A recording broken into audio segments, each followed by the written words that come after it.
이 말씀은 이제 오늘 말씀이에요. 글씨가 좀 깨졌는데요. 하나님의 약속은 무엇입니까? 이사야 57장 15절부터 19절 말씀. 지극히 존귀하며 영원히 거하시며 거룩하다 이름하시는 이가 이와 같이 말씀하시되 내가 높고 거룩한 곳에 있으며 또한 통회하고 마음이 겸손한 자와 함께 있나니 이는 겸손한 자의 영을 소생시키며 통회하는 자의 마음을 소생시키려 함이라. 내가 영원히 다투지 아니하며 내가 끊임없이 노하지 아니할 것은 내가 지은 그의 영과 혼이 내 앞에서 피곤할까 함이라. 그의 탐심의 제약으로 말미암아 내가 노하여 그를 쳤으며 또 내 얼굴을 가리고 노하였으나 그가 아직도 패역하며 자기의 마음의 길로 걸어가도다. 내가 그의 길을 보았은즉 그를 고쳐줄 것이라. 그를 인도하며 그와 그를 슬퍼하는 자에게 위로를 다시 얻게 하리라. 입술의 열매를 창조하는 자 여호와가 말하노라. 먼데 있는 자에게든지 가까운 있는 자에게든지 평강이 있을지어다. 평강이 있을지어다. 내가 그를 고치리라 하셨느니라. 이사야 50장 15절부터 19절 말씀. 아멘, 아멘. 여러분, 오늘 이 말씀 들으니까 힘나지 않으세요? 오늘 하나님께서 마지막 절 19절에 평강이 있을지어다, 평강이 있을지어다. 우리 옆에 있는 분들을 보면서 함께 인사하겠습니다. 평강이 있을지어다, 평강이 있을지어다. 너무 젊은 사람이 나이 드신 분에게 평강이 있을지어다 그러면 반말하는 것 같잖아요. 그러니까 그때는 좀 지혜롭게 평강이 있으시겠습니다. 이렇게 설명을 해도 좋겠습니다.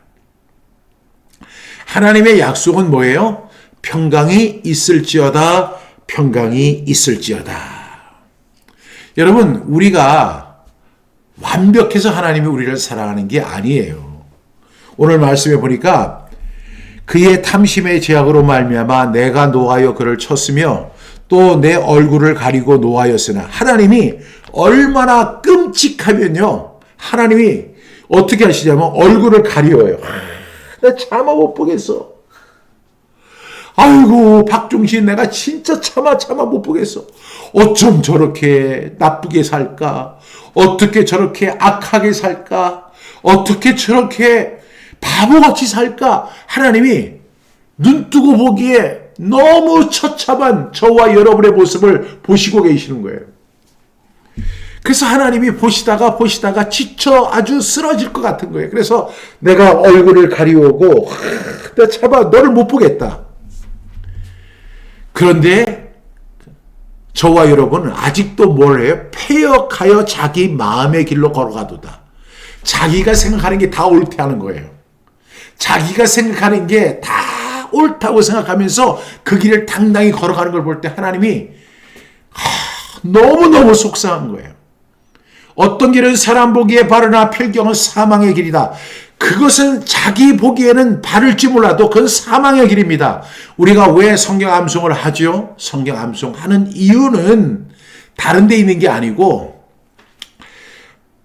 우리 내 마음의 길을 가는 게 아니라 하나님의 마음의 길을 가기 위해서 성경 암송하는 거예요. 아멘. 우리는 망각하잖아요. 왜? 하나님 말씀 듣고 읽고 암송해도 금방 잊어버리거든요. 그래서 우리는 그 말씀을 다시 되뇌이며 다시 상기하면서 하나님이 이 길로 가라고 하셨지. 나 가기 싫은데 내 마음의 길로 가고 싶은데 그렇지만 자꾸만 암송하다 보면 내 길이 잘못된 것을 알고 그 하나님의 길을 걸어가는 저와 여러분의 모습을 발견할 수 있습니다.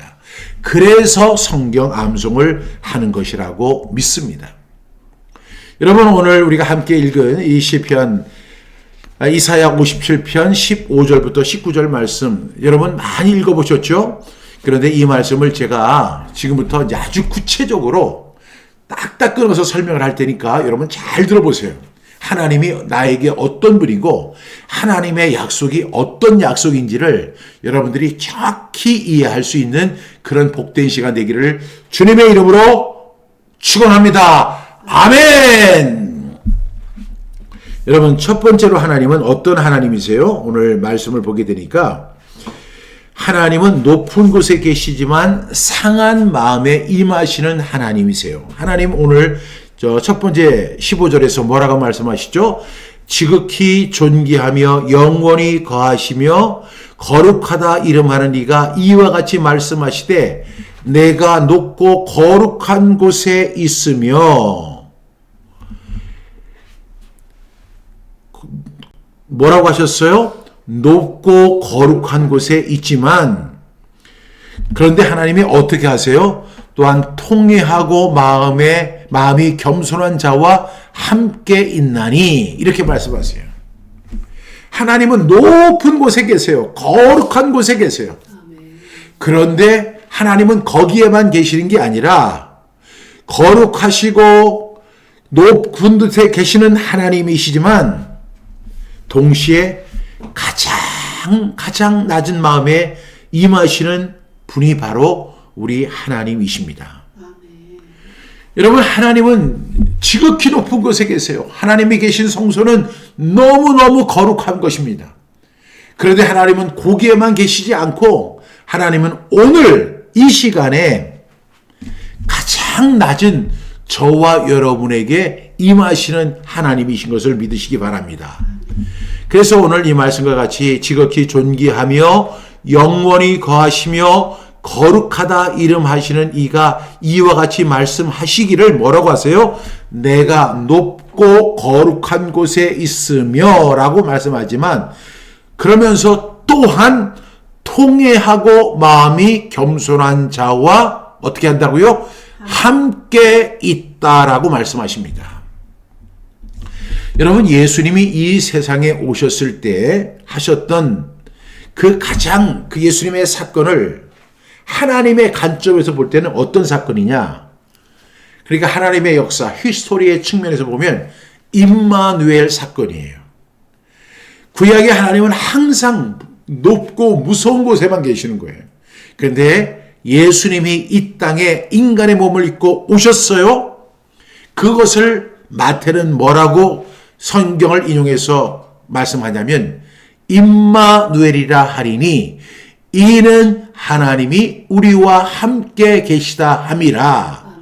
여러분, 예수님이 오셨다는 사실은 하나님이 우리와 함께 하시는 임마누엘의 사건이 된다는 사실을 여러분 꼭 기억할 수 있기를 바랍니다. 지금도 하나님은 높고 거룩한 곳에 계십니다. 하나님은 지극히 존귀하며 영원히 거하시며 거룩하신 분이시고 지극히 높고 거룩한 곳에 계시는 분이에요. 그러나 하나님은 거기에만 계시는 분이 아니라 통회하고 마음이 겸손한 자와 함께 있나니라고 말씀하시죠. 통회한다는 건 뭐예요? 하나님 앞에 이것을 다 토하는 거예요. 토해요. 하나님, 저 마음이 이래요. 여러분, 우리가 많이 겪는 일은 아니겠지만 어떤 음식물을 토할 때가 있잖아요. 사람들은요, 먹을 때는 굉장히 좋아하는데 토할 때는 굉장히 더러워해요. 근데 그 토할 때 여러분, 고기를 먹고 상추를 먹었는데 상추는 좀 저렴하니까 상추만 토하고 고기는 토하지 말자, 이렇게 이야기하는 사람이 있나요? 또 그렇게 될 수 있나요? 아니죠. 토할 때는 그냥 다 속에 있는 걸 다 개워내는 거예요. 영어로 이야기하면 버미트 하는 거야. 버미트. 우리가 종종 그걸 갖다 오바이트 이렇게 이야기하는데 오바이트란 말은 영어에 없고요. 뭐냐면 버미트 한다는 거예요. 탁 토해낸다는 거예요. 여러분, 통회한다는 것은 내 마음에 있는 모든 것을 다 하나님 앞에 내려놓는 거예요. 그것이 바로 겸손한 자의 영입니다.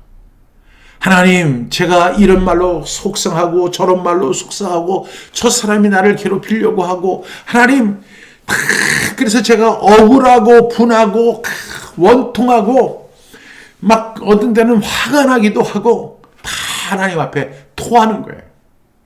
그것이 바로 통회하는 것이죠. 그런데 여러분, 그렇게 통회할 때 하나님은 어떻게 우리를 대하시냐면, 아유, 더러워, 저리 가라. 난 너 상대하기 싫다. 이건 사람의 모습이잖아요. 근데 하나님은 그 우리가 그렇게 우리 죄를 다 통회하고 겸손한 영으로 함께할 때 내가 너와 함께한다라고 말씀하십니다. 임마누엘의 은혜를 주시는 분입니다. 그래서 말씀 치유의 시작은요, 우리가 강한 사람이 되는 것이 아니라 마음을 낮추는 거예요. 그리고 통회하는 거예요.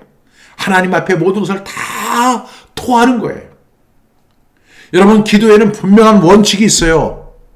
기도의 육합 원칙이 뭐죠? 첫 번째로 찬양하는 것이고, 그 다음에 제2의 고백을 하는 것이고, 감사하는 것이고, 중보하는 것이고, 간구하는 것이고, 듣는 기도를 하는 것. 이것이 기도의 육합 원칙이에요. 이거는 정상적인 기도의 문법이에요.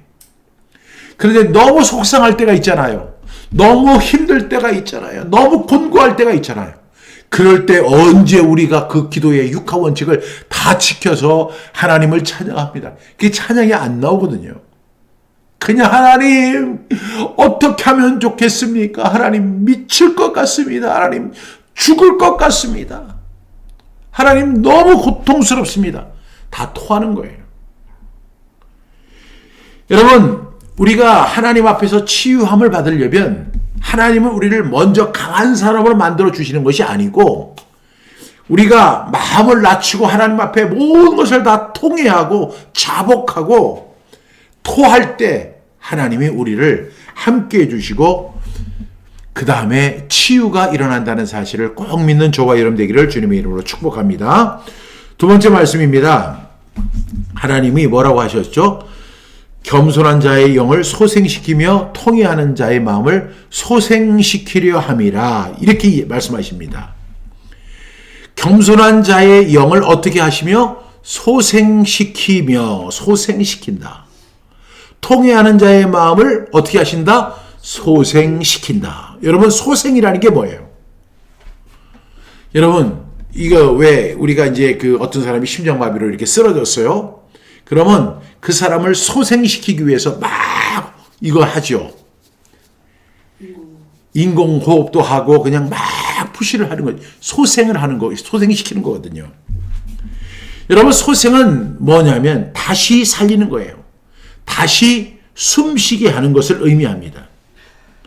여러분, 오늘 하나님은 마음이 겸손한 자와 함께 있나니 하면서 이는 겸손한 자의 영을 소생시키며 통회하는 자의 마음을 소생시키려 함이라, 이렇게 말씀합니다. 오늘 여기서 통회 자복이 2번 나오고 소생이 2번 나와요. 그렇죠? 그러니까 오늘 이 15절 말씀에 보니까 우리는 뭘 해야 된다? 통회하고 겸손할 때 하나님은 우리를 어떻게 하신다고? 소생시킨다. 소생시킨다. 이렇게 말씀하고 있는 것입니다. 여러분, 우리가 너무너무 힘들어서 죽게 되었어요. 근데 하나님은 우리를 어떻게 하시죠? 소생시킵니다. 다시 살리시는 하나님, 그리고 숨쉬게 하시는 하나님이신 것을 여러분 믿으시기 바랍니다. 여러분, 제가 지금 이렇게 설명하는 내용은 절대로 박종신 목사의 주장이 아니에요. 지금 읽는 성경을 그대로 제가 풀어서 설명하는 거예요. 제가 여기 다른 이야기를 할 수 없어서 이 이야기를 하는 게 아니라 이 이야기가 가장 우리에게 중요한 말씀이기 때문에 이 말씀을 하는 거예요. 제가 재미있는 얘기를 못해서 지금 안 하는 게 아니에요. 저도 재미있는 얘기 얼마든지 할 수 있어요. 하나님 말씀 제쳐놓고 얼마든지 재미있는 얘기 할 수 있어요. 그런데 우리는 뭘 알아야 돼요? 하나님의 마음을 알아야 돼요. 성경을 그대로 증거해야 돼요. 오늘 하나님은 뭐라고 하세요? 겸손한 자의 영을 소생시키며 통회하는 자의 마음을 소생시킨다. 이렇게 말씀하고 있습니다. 여러분, 우리 내적 질병의 그 본질이 뭐예요? 병이에요? 아니에요. 영원히 지쳐버린 거예요. 여러분, 우리가 인생을 살다 보면 너무너무 힘들다 보면 자신이 어떻게 자신의 의지로 잘 넘어가요. 잘 참고 견뎌요. 그렇게 보여요. 그런데 이 속사람은 자꾸 무너져 내리는 거예요. 그러다가 어느 순간에 이 사람이 그냥 헤아릴 수 없는 상태로 그냥 전락해 버리는 그런 현상들이 나타나요. 사람은 오늘 어떤 고난이 와도 그것을 갖다가 잘 견디고 잘 참아내고 잘 이겨내는 것 같아 보입니다. 그런데 우리의 영이 어떻게 돼요? 우리의 이 속이 점점 지쳐버리는 거예요. 여러분, 기계도요, 계속 일을 시키면 고장이 나요. 운동도 계속 시키면 운동의 효과보다는 역효과가 일어나죠. 그런데 우리 마음도 자꾸 어려운 일을 당하면 마음이 더 단단해지고 강해지고 하는 것이 아니라 이 마음이 지쳐갑니다. 신경질적으로 변하고, 그리고 이 속에서 그 내적인 병들이 생겨나게 되는 것입니다. 가장 중요한 것은 우리의 영혼이 지쳐버리는 것입니다. 그러다 보면 어느 순간에 그냥 주저앉아 버려요. 저는 그런 사람들을 너무너무 많이 봐요. 그런데 우리가 이렇게 지쳐버릴 수밖에 없는 상황 속에서 우리가 누구를 의지해야 돼요? 하나님 앞에 통회하고 자복하고 토하는 거예요. 그럴 때 하나님은 어떻게 하시냐면 우리를 소생시키는 하나님이시다. 하나님은 너 왜 그랬어? 왜 그렇게 미련한 짓을 해? 내가 하지 말라고 그랬잖아. 근데 왜 내 말 안 듣고 그렇게 그 엉뚱한 짓을 해가지고 그런 어려움을 겪어? 이게 세상의 논리예요. 지금 그러잖아도 지금 아프고 그러잖아도 힘들고 그런데 오히려 설상가상으로 책망하고 비난하고 공격하고 이런 기회를 통해 가지고 아주 그냥 죽이고 멸망시키려고 하는 사탄의 속성들이 속속 드러나는 경우가 얼마나 많아요. 가만히 보니까 제 마음에도 그런 마음이 있더라고요. 예수님께서 말씀하시기를 도둑이 오는 것은 도둑질하고 죽이고 멸망시키려는 것뿐이요 내가 온 것은 양으로 생명을 얻게 하고 더 풍성히 얻게 하려는 것이다. 이렇게 말씀을 하셨는데 가만히 도둑질하고 죽이고 멸망시키려는 것에 여러분 가까우세요? 아니면 양으로 생명을 얻게 하고 더 풍성히 얻게 하려는 것이다. 솔직히 한번 얘기해 보세요. 여러분의 마음이 어떤 사람을 볼 때 도둑질하고 죽이고 멸망시키려는 마음이 더 큽니까? 아니면 양으로 그 사람으로 하여금 생명을 얻게 하고 더 풍성히 얻게 하는 것이라. 다 이렇게 이야기하겠지만 이 마음도 있다는 거예요. 왜냐하면 제가 추측을 하는 건데 여러분들 마음을 제가 잘 모르죠. 그렇지만 제 마음을 보니까 그런 마음이 조금 있어요. 그것이 누구의 마음이에요? 사탄의 마음이에요. 마귀의 마음이에요. 그런 마음이 있어요. 여러분, 그래서 우리는요, 인생을 살면서 지쳐버릴 수밖에 없어요. 그런데 하나님은 어떤 하나님이시냐?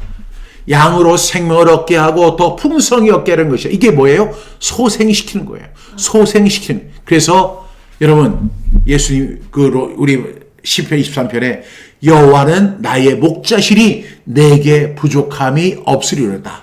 그가 나를 푸른 풀밭에 누이시며 쉴만한 물가로 인도하시는도다. 내 영혼을 어떻게 하시며? 소생시키시며. 하나님은 소생시키는 하나님이에요. 여러분, 인간들이 하는 행태를 보니까 전부 다 공격하고 뒤에서 그냥 뭐라고 하고 그냥 따돌리고 그리고 손가락질하고 이것이 사람들의 모습이라면 하나님을 그런 식으로 이해하면 안 돼요. 하나님은 무조건 소생시키는 하나님이에요. 하나님은 무조건 살리시는 하나님이에요. 하나님은 다시 숨쉬게 하시는 분이 하나님이세요. 이것이 하나님의 특성인 거예요. 그래서 하나님은 어떤 분이에요? 좋으신 하나님이에요. 여러분, 그 사실을 믿는 저와 여러분 되기를 주님의 이름으로 축복합니다. 세 번째는 이제 16절 말씀. 내가 영원히 다투지 아니하며 내가 끊임없이 노하지 아니할 것은 뭐라고 했어요? 내가 지은 그의 영과 혼이 내 앞에서 피곤할까 함이라. 이렇게 말씀합니다.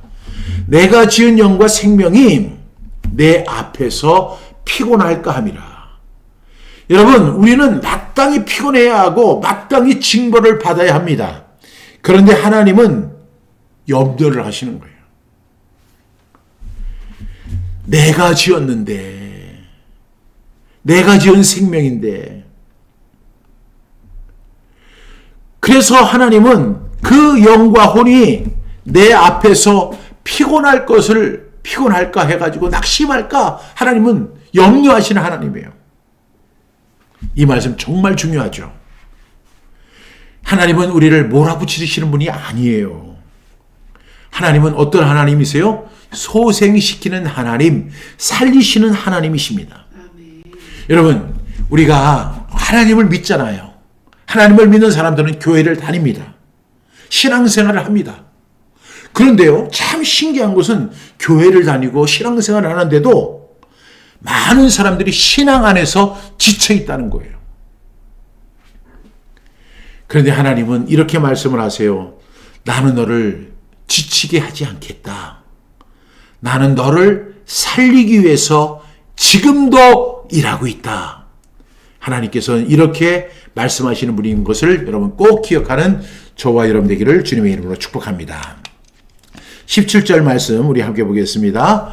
내가 그의 탐심과 제약으로 말미암아 내가 노하여 그를 쳤으며 또 내 얼굴을 가리고 노하였으나 그가 아직도 패역하여 자기 마음의 길로 걸어가도다. 그러면서 18절 시작. 내가 그의 길을 보았은즉 이렇게 말씀하십니다.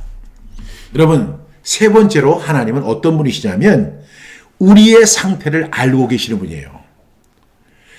하나님은 17절에 보니까 그의 탐심의 제약으로 말미암아 내가 노하여 그를 쳤으며 또 내 얼굴을 가리고 노하였어요.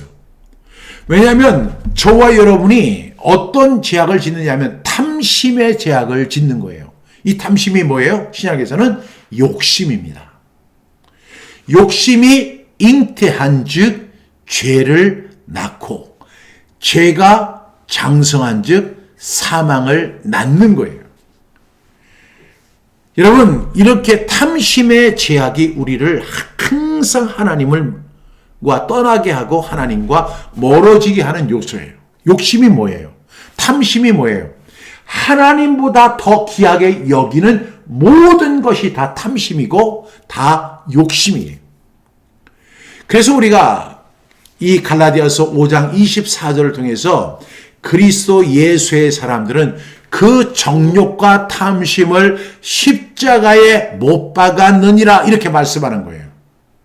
여러분, 우리가 예수 그리스도를 영접한다는 것은 예수님이 내 삶의 주인이 된다는 것은 내가 가진 정욕과 탐심조차도 십자가에 못 박아 버리는 것입니다. 그런데 아직도 많은 사람들이 탐심의 제약을 짓고 있어요. 하나님보다 모든 것을 더 귀하게 여기는 거예요. 예수님도 말씀하시기를 사람이 재물과 하나님을 겸하여 섬길 수 없다라고 말씀하세요. 그러면 이 말씀을 우리가 오해하면 우리는 일하지 말아야 돼? 돈도 벌지 말아야 돼? 부자가 되는 것은 제약된 거야? 이렇게 생각할 수 있어요. 여러분, 하나님은 우리가요, 풍성하기를 원하세요. 근데 풍성하신데 우리가 그 돈을 하나님보다 더 귀하게 여기는 것은 하나님 싫어하세요. 여러분, 돈 필요하잖아요. 공과금도 내야 되고 월세도 내야 되고 세금도 내야 되고 그 다음에 시용품도 사야 되고 얼마나 돈에 쓸 것이 많아요. 돈이 없으면 이 현대사상을 살아갈 수가 없어요. 돈이 있어야 자식들을 지원할 수도 있고 돈이 있어야 뭔가를 할 수 있어요. 광주를 가려고 해도 다 돈이 들어가요. 아니, 세상에 제가 호주에 있을 때는 3,000km를 이렇게 운전해서 갔는데도 고속도로 비용을 한 푼도 안 냈는데 제가 광주 한 번을 갔다 오면 고속도로 그 비용만 거의 한 5만 원이 드는 것 같아요. 여러분, 이렇게 참 돈이 많이 드는 세상이에요. 그 돈을 우습게 여기라는 게 아니에요. 근데 돈이 내 삶에, 내 인생의 주인이 되어서는 안 되는 거죠. 왜? 하나님이 내 인생의 주인이 되고 내 삶의 주인이 되셔야 되는데 돈이 너무 소중하다고 하는 이유로 하나님 제쳐놓고 돈을 더 중요하게 여기는 거. 그래서 그런 사람은 절대로 하나님을 섬길 수 없다라고 예수님 말씀하시는 거예요. 이것이 바로 탐심의 죄악입니다. 많은 사람들이 하나님을 이용해서 돈을 벌려고도 하고, 돈을 이용해서 더 높은 자리에 오르기도 하고, 하나님이 주시는 복을 받아가지고 그냥 가문 대대가 잘 되기를 바라는 그런 것들이 있어요. 근데 가만히 그 속을 갖다가 살펴보면 그것이 정말 하나님을 사랑하기 때문에 그런 것이 아니라 그 중심에 무엇이 들어있어요? 탐심의 제약이 들어있는 거예요. 여러분, 그것이 하나님을 노하게 한다는 사실입니다. 제가 사랑하는 아내가 있는데 그 아내가요, 내 아내인데 그가 나를 안 사랑하고 저 옆집 아저씨를 사랑한다고 하면 그게 노하겠어요? 안 노하겠어요? 그것이 하나님 심정이라니까요. 그래서 하나님이 내 얼굴을 가리고 노하했어요. 이 하나님이 극대노를 하시는 거예요. 극대노. 그냥 보통 화를 내시는 정도가 아니라 차마 얼굴을 못 볼 정도로 하나님이 너무너무 극대노를 하시는 거예요. 그런데도 불구하고 하나님 무서워하지 않고 그가 아직도 패역하여 자기 마음의 길로 걸어가도다. 그게 무슨 뜻이에요? 하나님 그 정도가 되면 내가 잘못했어. 돌아서야죠. 돌아서는 게 뭐죠? 회개예요. 그런데 회개하지 않고 여전히 자기 마음대로 자기 원하는 대로 걸어가고 있어요. 그런데 하나님이 저 같으면요 어떻게 하겠어요? 그냥 불을 내려서 그냥 태워서 죽여버려요. 제가 하나님이었으면 여러분들은 지금 7번 죽고도 8번도 죽었어요. 근데 우리 하나님은 무슨 하나님이에요? 사랑의 하나님이에요. 그래가지고 하나님이 뭐라고 하시냐면 내가 그의 길을 보았다. 그의 길이 무슨 길이에요? 그가 아직도 패역하여 자기 마음의 길로 걸어가도다. 이게 그의 길이에요. 그러면 우리 같으면 그냥 불을 해가지고 그냥 태워 죽여버리겠는데 하나님은 어떻게 하시냐면 어떻게 하세요? 내가 그를 고쳐줄 것이라. 그를 회복시켜 주신다는 거예요. 하나님은 우리를 오해하지 않으십니다. 하나님 모르시죠? 제 마음. 여러분은 여러분의 마음을 몰라도 하나님은 여러분의 마음을 알고 계십니다. 우리를 모른 채 다루는 그런 분이 아니십니다. 이미 다 보고 계시고 불꽃 같은 눈동자로 하나부터 열까지를 다 알고 계시는 분이 하나님이세요. 우리의 연약함을 아시는 분이고 우리의 반복된 실패를 아시는 분이고 우리의 무너진 마음을 아시는 분입니다. 그분이 바로 하나님이십니다. 제가 지금까지 하나님을 섬겼는데 그 하나님을 섬긴 것에 대한 그 결론을 내리면 하나님은 어떤 하나님이시냐면 나의 연약함을 아시는 하나님이셨어요. 그리고 나의 반복된 실패를 아시는 하나님이셨어요. 그리고 하나님이 내 무너진 실패를, 무너진 그 마음을 하나님은 너무너무 잘 알고 계셨어요. 그래서 제가 이번에 출간하는 책이 매일 아침 6시 30분이라는 책인데요. 그 책에서 제가 저의 실패를 다 기록해 놨어요. 그런데 참 신기한 게 나는 실패했어. 여기서 나는 아무것도 얻지 못했어. 나는 완전히 망했어.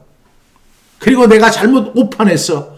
하나님, 저는 그 시간이 시간 낭비였고 돈 버리고 몸 버리고 마음 버리고 병 얻는 그런 시간이었습니다. 나는 아무것도 얻은 것이 없습니다. 하나님 이렇게 말씀하시더라고요. 아니야.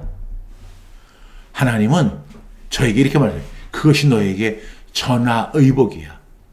네가 나를 사랑하는 한 롬파리팔 하나님을 사랑하는 자 곧 그의 뜻대로 부르심을 입은 자들에게는 모든 것이 합력하여 모든 것에는 나의 실패도 있고 나의 눈물도 있고 나의 헛된 시간도 있고 나의 헛된 마음도 있고 잘못된 길도 있고 다 이런 모든 것을 합력하여 선을 이루신다는 거예요. 그 사실이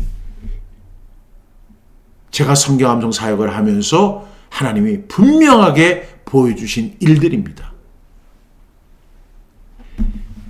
만약에요, 제가 했던 일들을 사람의 눈으로 보면 이거는 죽여야 돼요. 이거는 감옥에 가둬야 돼요. 이거는 완전히 그냥 진짜 지하 감옥에 갇혀서 한 200년을 살게 만들어 놔야 되는 거예요. 그런데 하나님은 뭐라고 말씀하세요? 내가 그의 길을 보았은즉. 그 길이 어떤 길이라고요? 그가 아직도 패역하여 자기의 길을 걸어가도다. 자기 마음의 길을 걸어가도다. 잘못된 길이죠. 그런데 하나님은 내가 그의 길을 보았은즉 그를 고쳐줄 것이라 이렇게 말씀하십니다. 우리의 연약함을 아시고 우리의 반복된 실패를 아시고 우리의 무너진 마음을 아시는 분이 하나님이십니다. 그리고 그를 인도하며 그와 그를 슬퍼하는 자들에게 위로를 더할 것이라 이렇게 말씀합니다. 내가 그의 길을 보았은즉 그를 고쳐줄 것이다. 그런데 여기서 이 말씀을 여러분 묵상해 보세요. 하나님이 지금 하나님 앞에 조건이 있어요, 없어요? 네가 돌이키면 내가 너를 도와줄 것이다. 네가 회개하면 내가 치유해 줄 것이다. 이런 조건이 있어요, 없어요? 조건이 없어요. 여기 보니까 그가 아직도 패역하여 자기 마음의 길을 걸어가도다. 하나님이 그렇게 화를 내시고 극대노를 하시는데도 불구하고 우리는 너무 무지해서 그가 아직도 박중신이 아직도 패역하여 자기 마음의 길을 걸어가고 있습니다. 그런데 하나님이 그의 길을 내가 박중신의 길을 보았은즉 내가 징벌할 것이다. 내가 벌을 내릴 것이다. 내가 채찍을 때릴 것이다. 내가 그냥 불로 태워 죽일 것이다. 하나님 이렇게 말씀하지 않으세요. 그냥 그를 고쳐줄 것이다. 이렇게 말씀하시는데 여기에 조건이 있어요, 없어요? 조건이 하나도 없다는 거예요. 여러분, 이것이 바로 무한대의 사랑이에요. 아가파고 사랑이에요. 여러분, 하나님은 우리를 어떻게 사랑하시냐면 무한대로 사랑하시는 거예요. 이 말을 오해하면 그러면 우리는 뭐 마음대로 죄를 짓고 살아도 되겠네 이렇게 생각할 분들이 있겠지만 그런 의미가 아니죠. 우리가 인생을 살면서 늘 자행자지하며 살았는데 도저히 이 사람은 구제불능인 거예요. 도저히 회생이 불가한 거예요. 그렇게 하나님께서 말씀하시는데도 듣지 않고 자기 마음의 길을 걸어가는 거예요. 그런데 하나님은 어떻게 해요? 사랑하니까. 그 사람이 이뻐서 그러는 게 아니라 어떤 조건이 있어서가 아니라 하나님이 그 사람 자체를 사랑하니까 너는 내 아들이야. 그래서 하나님이 조건 없이 그를 용서해 주시고 치료해 주시는 거예요. 하나님은 조건을 보지 않으시고 자격을 보지 않으십니다. 하나님은 고치겠다고 먼저 선언하시는 하나님이에요. 여러분, 말씀 치유는 내가 나를 고치는 것이 아니라 하나님이 나를 고치는 사건입니다. 이것이 하나님의 치유입니다. 그 다음에 이제 보니까 하나님께서 이제 치유 이후에 은혜를 또 베풀어 주시는데 어떤 은혜냐면 그를 인도하며 이렇게 말씀하세요. 18절 우리 같이 읽겠습니다. 시작. 내가 그의 길을 보았은즉 그를 고쳐줄 것이라. 그를 인도하며 그와 그를 슬퍼하는 자들에게 위로를 다시 얻게 하리라. 이렇게 말씀하세요. 여러분, 하나님이 그를 인도하시겠다는 거예요. 그리고 그와 그 슬퍼하는 자들에게 위로를 다시 얻게 하신다는 거예요. 지금 하나님이 잘못한 게 아니라 그 사람이 잘못한 거예요. 그 사람이 자기의 길을 걸어가다가 망했어요. 실패했어요. 마음이 무너졌어요. 깨어졌어요. 그리고 정말로 처참한 꼴로 마치 누구의 모습과 같이 아무 먹을 것 하나도 없는 탕자처럼 지금 된 거예요. 원래 부잣집 아들이었는데 아버지의 재산을 다 가지고 허랑방탕해가지고 다 써버리고 이제는 사람이 먹는 게 아니라 돼지들 먹는 그 감자를 먹으면서 그는 이렇게 생각하면 내가 이제 만신창이가 되었구나. 내가 오죽하면 지금 돼지들과 함께 잠을 자면서 돼지들이 먹는 음식을 먹어야 하는 처지에 내가 전락했구나. 여러분, 이런 처지에 있는 그런 사람들을 하나님이 어떻게 하시냐면 그를 인도하시겠다는 거예요. 너는 내게로 돌아와라. 탕자가요, 내가 하늘과 아버지께 죄를 얻었사오니 이제부터는 아버지의 아들이라 일컬음을 감당하지 못하겠나이다. 나를 품꾼의 하나로 써주소서. 그렇게 작정을 합니다. 그리고 이제 길이 먼데, 상고가 먼데 이제 길을 떠납니다. 근데 아직 상고가 먼데 하나님이 기다리고 계시는 거예요. 그리고 달려오시는 거예요. 그리고 부둥켜 안아주시는 거예요. 이 탕자는 자기가 준비한 멘트를 힘있게 이야기하죠. 내가 하늘과 아버지께 죄를 얻었습니다. 이제는 아버지의 아들의 이라 일컬음을 내가 감당치 못하겠습니다. 저를 품꾼의 하나로 써주십시오. 저는 그것도 과분합니다. 그래, 알았다. 너 품꾼의 하나가 되어라. 아버지 그렇게 말씀하지 않으세요. 금 가락지를 와서 손가락에 끼워줘라. 이건 다시 언약의 관계로 들어가는 거고, 가장 좋은 송아지를 잡아서 잔치를 준비해라. 내 아들이 죽었다 다시 살았다. 이렇게 말씀하시면서 그 아들을 갖다가 치유하시고 회복하신, 그게 인도함이에요. 하나님의 인도함. 그를 인도하겠다. 그리고 그와 그 슬퍼하는 자들에게 위로를 더할 것이다. 얼마나 마음이 깨졌겠어요. 그렇게 잘 살고 그렇게 부유했던 그 사람이 지금 가가지고 허락망탕해서 먹을 것이 너무 없고, 그 모습을 여러분 한번 상상해 보세요. 그 모습의 영적 모습이 저와 여러분의 모습이잖아요. 그런데 하나님은 오히려 내가 너를 위로해 줄게. 위로해 주시는 거예요. 괜찮아, 괜찮아.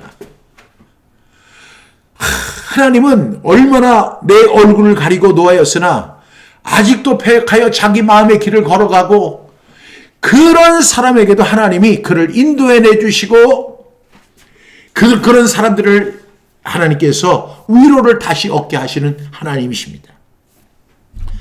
하나님의 치유는 단순히 병을 없애는 것이 아니라요, 삶을 다시 이끄시겠다는 거예요. 네 마음대로 가보니까 어땠어? 아유, 너무 힘들었어요. 어떻게 네가 계획했던 거 잘 이루어졌어?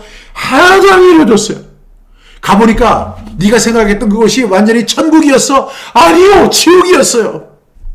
너 거기서 네가 계획했던 그거 다 이루었어? 아니요, 하나도 못 이뤘어요. 오히려 이렇게 거지가 이렇게 돼버렸어요. 그래, 내가 다시 너를 인도할게. 나를 따라와. 이렇게 말씀하시는 분이 하나예요. 내가 그를 인도하겠다. 삶을 다시 이끌어 주시겠다고 말씀하십니다. 그리고 위로를 회복하시겠다는 거예요. 위로를 주면서 많이 힘들었지? 그거 봐. 여러분, 이렇게 하나님은 우리를 치유하시는 하나님이신 것을 믿는 저와 여러분 될 수 있기를 간절히 바랍니다. 마지막에 이제 하나님이 이렇게 최종 선언을 하십니다. 우리 19절 말씀 시작. 입술의 열매를 창조하신 자 여호와가 말하노라. 먼 데 있는 자에게든지 가까운 데 있는 자에게든지 평강이 있을지어다, 평강이 있을지어다. 내가 그를 고치리라 하셨느니라. 아멘. 여러분, 먼 데 있는 자, 아직도 돌아오지 않은 사람들이 있어요. 하나님이 이렇게 은혜를 베풀어 주시고, 하나님이 이렇게 인도해 주시고, 하나님이 이렇게 지금 다시 회복시켜 주시는데도 불구하고 멀리서 지금 떨어져 있는 사람들이 있어요. 또 가까운 데 있는 사람도 있어요. 그런데 하나님은요, 어떤 하나님이냐면, 하나님은 무한대로 용서하시는 하나님이라고 했잖아요. 그것뿐만 아니라 하나님은 모든 사람 다 사랑하세요. 먼 데 있는 자에게든지 가까운 데 있는 자에게든지 하나님 말씀하세요. 너희에게 평강이 있을지어다, 평강이 있을지어다. 내가 그를 고치리라 하셨느니라. 이것이 하나님의 메시지입니다. 그러면 하나님의 치유의 최종적인 결론이 뭐예요? 그것은 평강입니다. 평강. 너희에게 평강이 있을지어다, 평강이 있을지어다. 돈이 많은데도 평강하지 않은 사람들이 있어요. 좋은 집에 사는데도 평강하지 않는 사람들이 있어요. 그리고 사회적으로 인정을 받고 있는데도 평강을 누리지 못하는 사람들이 있어요. 그렇게 수입도 많고 사람들이 볼 때 저 사람은 야 성공한 사람이야 이런 이야기를 하는데 속은 썩어 문드러지는 사람들이 있어요. 저는요 사람들의 속을 잘 못 봐요. 그래서 그 사람이 얘기할 때까지 기다려요. 그런데 어떤 사람이든지 한 5분 이상만 얘기를 하면 그 썩은 속이 다 드러나요. 뭉그러졌어요. 정말로 진흙같이 아주 정말로 세상에 가장 더러운 시궁창보다 더 더러운 그런 마음들이 다 드러납니다. 그래서 저는 놀래요. 아니 저 사람은 진짜 천사 같은 사람인 줄 알았는데 저 사람은 법 없이도 살 수 있을 사람 같은데 저 사람은 선한 사람인 줄 알았는데 보면 이 속은 다 썩어 있어요. 여러분 속이 썩어 있는 사람에게 평강이 있습니까 없습니까? 없어요. 근데 하나님은 이 썩은 마음 찢어진 마음 상한 마음을 어떻게 하세요? 너에게 평강이 있을지어다. 평강이 있을지어다. 먼 데 있는 자에게든지 가까운 데 있는 자에게든지 그리고 오늘 이 자리에 있는 분에게든지 그리고 오늘 방송을 보면서 지금 있는 분들에게도 평강이 있을지어다. 평강이 있을지어다. 무슨 말이 더 필요해요? 기도하겠습니다. 사랑하시는 하나님 아버지 오늘 이 시간 높고 거룩하신 하나님께서 우리의 낮은 마음에 임하심을 감사드립니다. 사랑하신 주님 우리의 마음은 지쳐있고 우리의 영혼은 힘을 잃었고 우리의 생각은 무너져 있습니다. 그러나 오늘 말씀을 통해 우리는 다시 믿습니다. 주님은 상한 마음을 치유하시는 하나님이시며 지친 영혼을 다시 살리시는 하나님이신 것을 알게 되었습니다. 사랑하신 주님 겸손한 마음을 허락하여 주시옵소서. 통회하는 마음을 회복시켜 주시옵소서. 우리의 영혼을 다시 살려주시고 지쳐버린 마음에 새 힘을 부어 주시옵소서. 주님 우리는 이미 알고 계심을 믿습니다. 설명하지 않아도 아시는 하나님 앞에 정직하게 서는 우리 모두 되게 하여 주시옵소서.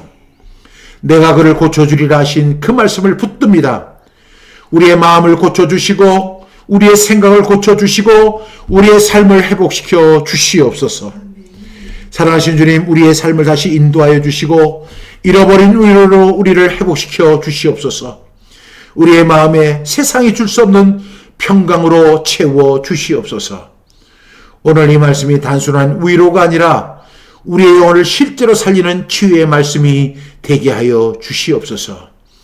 우리를 고치시는 하나님을 신뢰하며 예수 그리스도의 이름으로 간절히 기도하옵나이다. 아멘.